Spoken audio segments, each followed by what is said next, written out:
All right, we're good. All right, let's do this. So I stood up till 7 a.m. Uh, last night. Um, that's how much this episode affected me in a positive way. I could not stop thinking about it, and I was so pumped up. Now, this is spoiler, and I'm not gonna review the whole episode. I'm just gonna review what I want to talk about.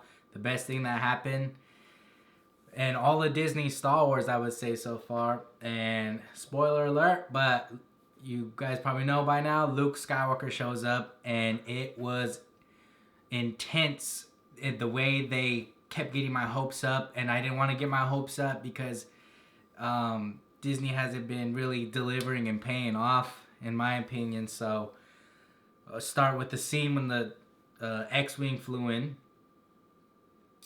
I'm thinking, oh shit, is it Luke? It's an X-Wing. Then I'm thinking, oh, this better not be Dave Filoni and his buddy flying around again. But then I didn't see the other X-Wing, so I'm like, there's only one X-Wing. And then the music get real intense, and then you see Baby Yoda feeling stuff, and I'm like, this is the Jedi that reached out to him. So it pulls in, and then I see the hooded figure had the hood on, and it looked like a wide big hood, so I'm thinking, it's Ahsoka. You know, it's just Ahsoka. Like, I guess it would be cool, but like, I've been wanting Luke. I've been calling for Luke like since day one. I was like, bro, this is after Return of the Jedi. Like, Luke's out there. You got the baby using the Force. Where's Luke? Let's get Luke. And everyone's bringing up Ezra and Resident Cal from the video game and Ahsoka. It's like, oh my god, like, who cares about? I mean, they're cool too with their own little. Their side characters, let them have their side stories. I want to see Luke Skywalker be a badass for once in his life. So I'm thinking, okay, it's just the Ahsoka. And then the next scene, he starts mowing down. And then my brother was like, it's only one lightsaber. And I was like, oh shit, it's only one lightsaber. But don't get your hopes up yet. It's Disney. So I was like, it's just Ahsoka not using the other lightsaber yet. And then boom, the shot of the green lightsaber, and I was like, oh shit, it's Luke. And then I had to pause again, like, nah, it's Disney, you can't get your hopes up. I'm like, does Ezra have a green lightsaber or a blue lightsaber? I don't remember. I think he had like the little gun lightsaber. And then I was like, it's probably just another Jedi. And then I seen the hand, the glove, the black glove, and I was like, that's his robotic hand. And then I was like, that's his lightsaber hilt. My mom was like, what lightsaber is that, guys? Which one is that? And I was like, that's fucking Luke's lightsaber. But I was like, what if another Jedi's using it? Like, I kept having doubt in my mind because Disney has been so whack for me lately. And like, everyone's been coming up with these dumb predictions. Well, not dumb, just like lackluster of like, oh, what if it's a Jedi we don't know? Like, yeah, that's super fun. Not for me. Like, I want to see things connect. You know, it's like I want to be watching this for a reason. I want it to be paid off, and it was. And it turns out it's Luke Skywalker, and he's whooping their asses.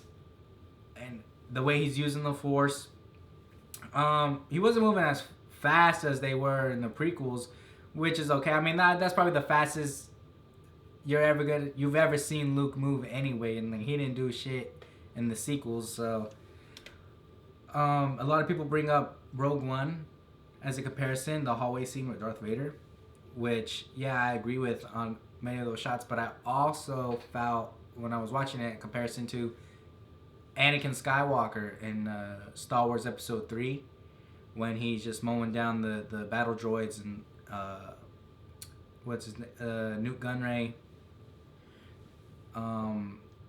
with the hood on, the black glove, deflecting bullets from behind his back, like father like son. And that's I seen a bigger comparison in that. Obviously the Rogue One with just that one shot in the smoke. Yeah, and then I don't know what else. That's the best part of the episode. I might go over the rest of the episode. It was a good episode. It was just like this triumphed not just the episode, not just the season, not just the series, but all of Disney Star Wars, in my opinion. And it's like about time. I like that they finally stopped teasing you and then letting you down, and then teasing you and then letting you down. It was like they're like, F that, we're just gonna do it. Like, that's how George Lucas did it. He wasn't teasing everything. He showed you badass battle with Darth Maul. He showed you Anakin and Obi-Wan duke it out. He showed you him and Dooku getting Anakin and Dooku, and then, you know, he showed you him become Darth Vader. And hopefully the Obi-Wan series coming too shows a lot more with Darth Vader and his prime in his suit. Like, I personally would like to see that. I would personally like to see George Lucas come back and direct something. Like, I know everyone hates the prequels or whatever, or a lot of people do, but like, even the people who hate the prequels and love the originals, like, you gotta remember George Lucas directed that first movie too, so he directed something you love as well. Like, how do you not want to see the creator at least make one more thing, whether it's an episode or a Vader show or just his own little side story or whatever he wants to do? I would like to see what's on his mind, because he's getting up there in age. But anyway, I'm glad we got to see Luke, and I hope, you know, I heard, you know, things that Lucas wanted. He wanted Luke to be fighting Jedi to rebuild the Jedi Temple, and I mean, he got to see that. He found Baby Yoda, and he's rebuilding his Jedi Temple, and he got to see Luke be a badass. I would like to see what he can do with today's technology, and especially with all the epic action he brought to the prequels and the story. So yeah, that's how I felt. It was intense. It was intense. I was screaming. My brother had to tell me to shut up. And I stood up till 7 o'clock in the morning rewatching it, and it made me turn on Return of the Jedi, and I had to see Luke and talk to Vader, and then I had to put on the Revenge of the Sith and see Anakin become Vader, and see that scene I was telling you about on Mustafar, where it seemed familiar to me.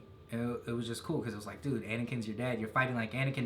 The way he choked and crushed that Dark Trooper was like almost dark side-ish. It was just badass. Like, it was just badass, like something Anakin would do. He just seemed ruthless. And then to see the R2-D2 was just the cherry on top. It was just like perfect. It was like, dude, finally someone knows how to handle these characters. It's like, I don't know why people think Jedi's not using lightsabers and doing badass moves is a cool thing. To me, it's not. It's like, you've seen everyone lose their mind when you see the Jedi doing what they're supposed to be doing. So I don't know, but that was dope. I want to see more. I would love to see Luke in his prime as a Jedi Master some more. I don't care about get away from the Skywalker story or whatever. Like, we didn't even have a Skywalker story in those sequel trilogies, so like, and there's so many years. There's so much time you could, you know, dig into with the Jedi Temple. You can make a whole new story arcs, beginning, middle, and end, before a 63-year-old Luke Skywalker shows up later. So yeah, that was super badass, and those are my thoughts.